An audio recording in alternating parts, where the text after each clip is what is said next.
I am not a person जे ऑफिसमध्ये बसून काम करतात. मी माझ्या वडिलांना 6 पानी पत्र लिहिलं. तुम्हाला जे मिळवायचं आहे हे नो मॅटर व्हॉट तुमच्याकडनं ते कोणी घेऊ शकत नाही. डेफिनेटली हम किसी से कम नाही. नमस्कार, मी आहे आरजे शो सोनाली आणि आज स्टार्स कट्ट्यावरती आपल्यासोबत आहे एक फारच कमाल व्यक्तिमत्व. म्हणजे ती डेंटिस्ट आहे, ती अभिनेत्री आहे आणि ती राजकारणात सुद्धा आहे. अभिनेत्री सुरभी भोसले आहेत आपल्यासोबत स्टार्स कट्ट्यावरती. माझ्या या शो मध्ये मला तुला जाणून घेण्याची संधी आता मिळणार आहे. So I am super excited.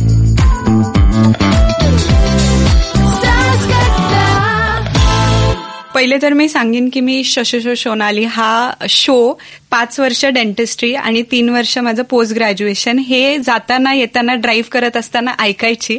आणि टुडे आय एम हिअर. तर the happiness is mutual. Thank you so much. खूप छान वाटतंय. डेंटिस्ट, त्याच्यानंतर राजकारणात सुद्धा आहेस आणि अभिनेत्री आहेस. तुझा एक राधा एक मीरा हा चित्रपट ट्रँगल लव्ह स्टोरी आहे. तिकडे आपण वळूयात, पण त्याच्या आधी तुझी स्टोरी मला जाणून घ्यायची आहे. आधी डेंटिस्ट होण्याचा निर्णय घेतला, मग राजकारणात वळली आणि त्याचबरोबर अभिनयात पण आली. कसा होता हा सिक्वेन्स? नाही, ऍक्च्युली मी लहान असताना माझे आईचे वडील डॅडी देशमुख विदर्भातले, खूप नावांकित, म्हणजे त्यांचं नाव तिथे विदर्भात खूप चांगलं आहे. He is no more unfortunately. तर त्यांनी 2 पिक्चर प्रोड्यूस केले होते. एक होता देवकीनंदन गोपाला डॉक्टर श्रीराम लागू यांच्यासोबत आणि एक होता राघू मैना नाना पाटेकर यांच्यासोबत. हे माझ्या जन्माच्या आधीची गोष्ट आहे. तर मी जेव्हा पण आजोबांकडे जायची डॅडींकडे, तर तिथे मी ते अवॉर्ड्स बघायची. फिल्मफेअर अवॉर्ड मिळालं होतं, दादासाहेब फाळके अवॉर्ड, तो फिल्म फेस्टिवल्सला वगैरे अब्रॉड युएसला वगैरे गेलेला होता. तर तेव्हा मी लहानपणी ते अवॉर्ड्स घेऊन एक नाही का थँक्यू स्पीच वगैरे देतो ते करायची. पण माझ्यात कधी ते गट्स नव्हते की मी घरी जाऊन सांगू, कारण की भोसले फॅमिली म्हणजे माझ्या वडिलांकडची साईड पूर्ण राजकारणात. तर हे बोलणं पण कठीण की मला फिल्ममध्ये काम करायचंय अभिनय क्षेत्रात. तर मी कधीच बोलली नाही.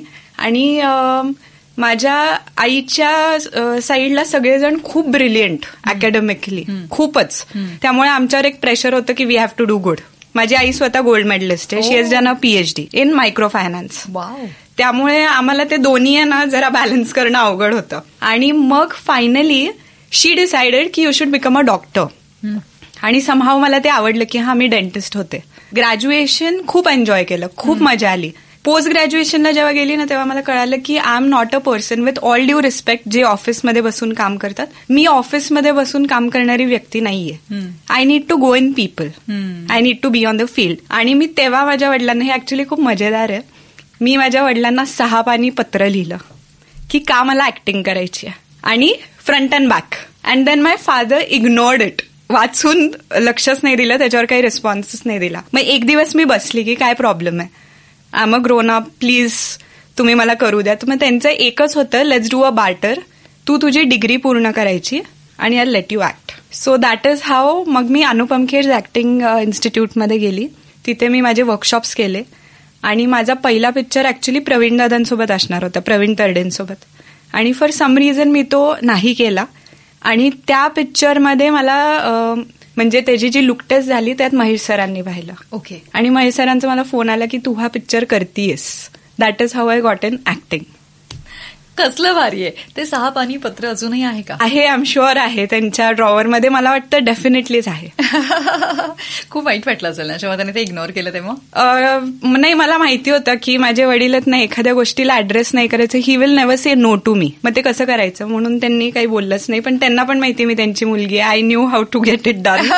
त्यामुळे आम्ही त्याच्यावर बसलो, बोललो आणि फायनली इट वॉज डन. आणि ही न्यू की शी इज रिस्पॉन्सिबल. तिला माहितीये कुठल्या गोष्टीला हो बोलायचं, कुठे नाही बोलायचं.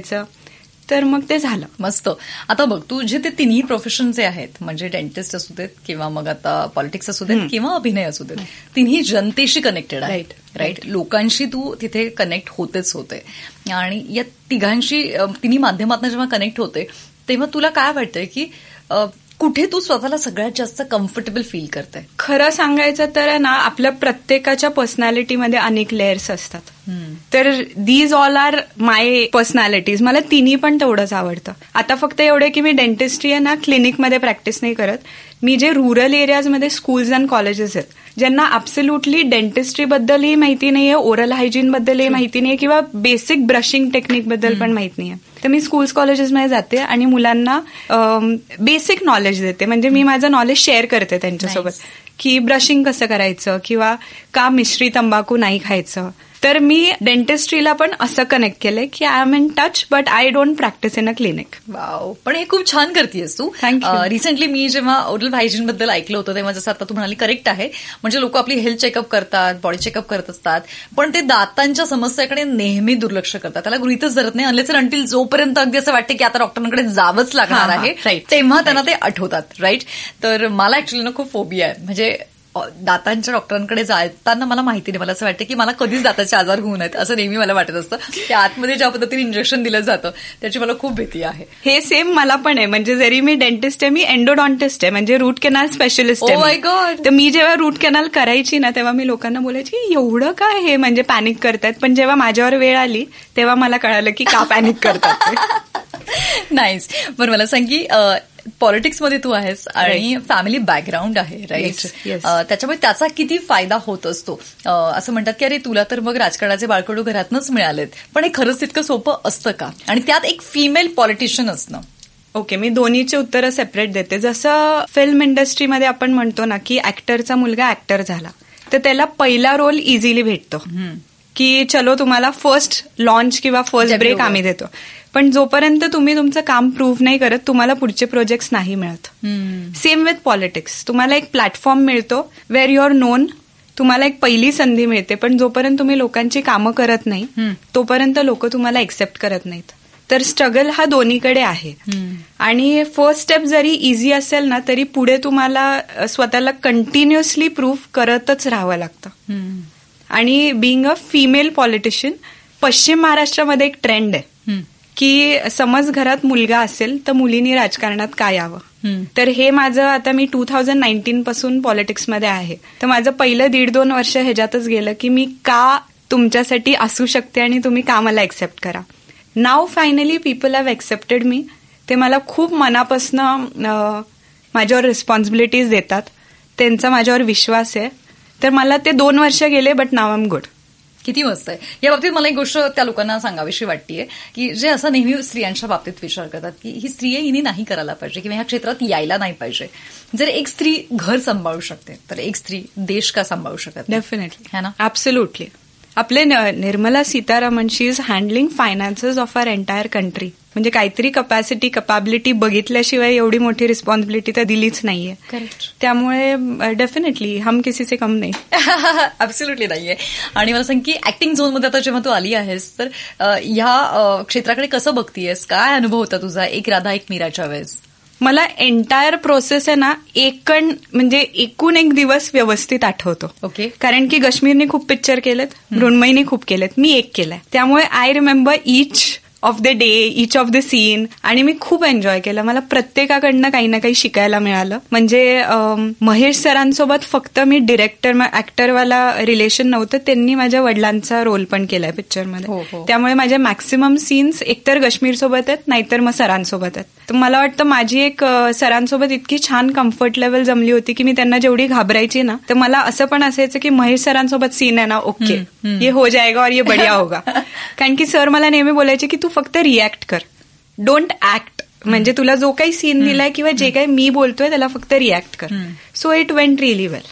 किती मस्त आहे. ओके, यानंतर पुढचे सिनेमे करण्याच्या बाबतीत काय विचार केलाय किंवा कशा पद्धतीचा चित्रपट तुला करायला आवडेल? मी आता पॉलिटिक्समध्ये किंवा समाजकारण आणि राजकारणात असल्यामुळे मला माहितीये की मी तेवढं जेवढं म्हणजे एक काही वर्ष आधी जे होतं ना की मला ऍक्टरच व्हायचंय, आता तसं नाहीये. पण मला डेफिनेटली काही चांगले प्रोजेक्ट्स आले तर करायला आवडतील. त्यातूनही एखादी ऐतिहासिक भूमिका आली तर मला नक्की करायला आवडेल. कारण की तुम्ही एका वेगळ्या एरामध्ये जाता, तुम्ही तेव्हाची लोक कशी जगत होती, कसा विचार करत होती, कसे ड्रेसअप करत होते, हे सगळं तुम्हाला अनुभवता येतं. त्यामुळे मला तसा एखादा रोल आला तर नक्की करायला आवडेल. ओके.